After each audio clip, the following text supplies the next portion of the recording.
It's a cold November morning 1 week after Clara left. The snow falls gently over the quiet suburb of Maple Ridge, dusting the rooftops and the empty porch swing at 421 Willow Lane, the house Clara and Daniel shared for 8 years. A single light flickers in the upstairs window. Daniel still lives there, surrounded by untouched coffee mugs, unopened mail, and the ghost of a life he destroyed. Here are the stories that came before. Clara is now staying in a small coastal cottage in Seabrook. She rented it under her maiden name, Evans, so Daniel wouldn't find her. The sea is rough this time of year, just like her heart. She doesn't speak much, but keeps a journal filled with half-written poems, torn-out pages, and one repeated phrase. He promised forever, but forever started with a lie. But what was that lie? Let's go back to the beginning. June 17th, 2 years earlier, the sun blazed over St. Anne's Chapel. Birds sang. The pews overflowed with smiling faces. Clara, radiant in a vintage lace gown, walked down the aisle to Canon in D, her father's favorite song. Her father, old and trembling, walked her down the aisle, gave her away with a kiss on her forehead and a whisper, "He's a keeper." Daniel stood at the altar, eyes glistening, not from love, the narrator reveals, but from the weight of the deception he was about to cement. All around them, people cheered, embraced, threw rice. But in his heart, Daniel felt hollow. The wedding ring, platinum with a thin band of hidden sapphires, was custom-made. Clara had chosen it months in advance, believing the sapphires symbolized loyalty and truth. Daniel had smiled when she showed it to him, but behind closed doors, he had already begun drafting messages to Maya, a junior designer at his firm with whom he'd been emotionally entangled for nearly a year. That weekend, they'd celebrated their engagement over dinner. "I can't wait to marry you," Clara had said, eyes shining. "Me too," Daniel had replied, already thinking of Maya, who waited for him back at the hotel room, laughing at his jokes, touching his arm, making him feel alive. Who was Maya Reyes? 29 years old, bold, artistic, with a laugh like wind chimes and a habit of wearing emerald green, her power color. She met Daniel at a firm retreat in Napa. A shared bottle of wine, a conversation about architecture and soul, and within weeks, late-night texts turned into emotional dependency.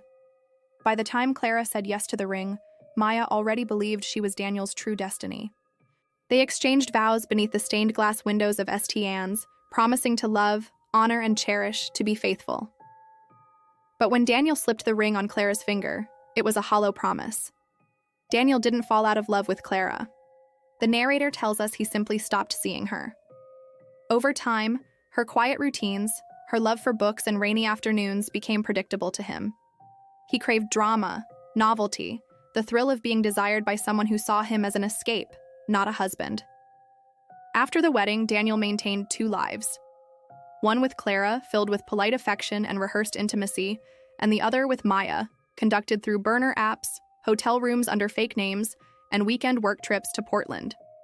He told Clara the firm was expanding. She believed him, proud of his dedication. But Clara's best friend, Lila, a sharp-witted nurse and single mother, sensed something was off. One night over wine, she said, "You look at him like he's your whole sky, but I don't see him looking back at you like you're his universe." Clara dismissed it as overprotectiveness, but Lila shook her head. "When a man loves you, you can feel it in the marrow of your bones. Right now, he's a ship sailing in fog, and if you're on that ship, you won't know which direction you're going." But the calm before the storm lasted another 6 months. Then the cracks began to show. One night, Daniel forgot their monthly date night. He came home late, mumbled about a client emergency. Then the next day, he left for a work trip to Portland. But a text from an unknown number changed everything. Clara found Daniel's phone unlocked.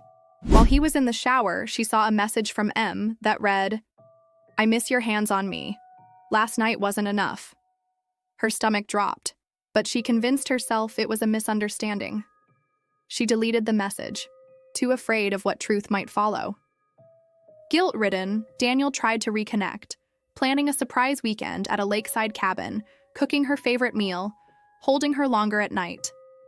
But Clara felt the effort, not the emotion.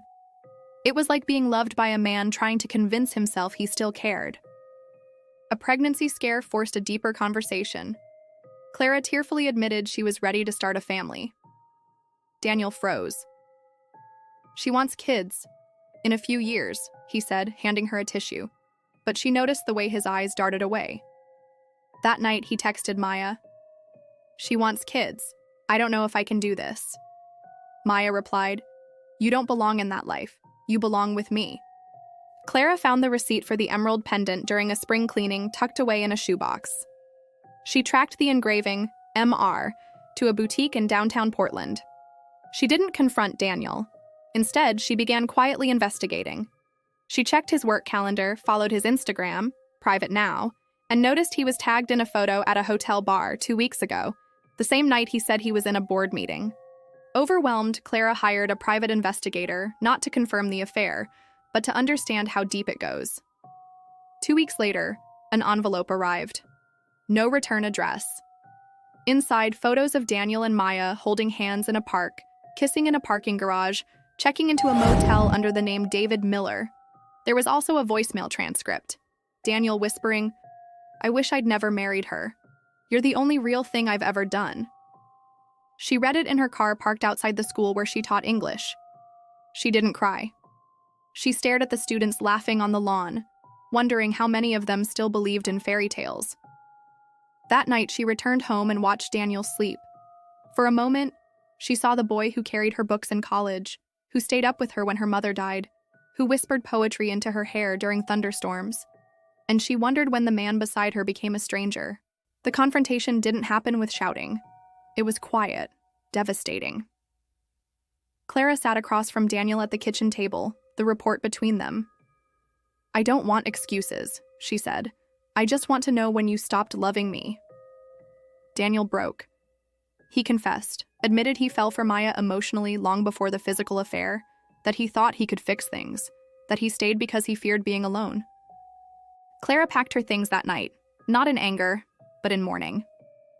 She took only what mattered: her mother's journal, her favorite book of poetry, the dog, Benny, and a box of unsent letters she'd written to Daniel over the years, full of love, dreams, and hopes for their future.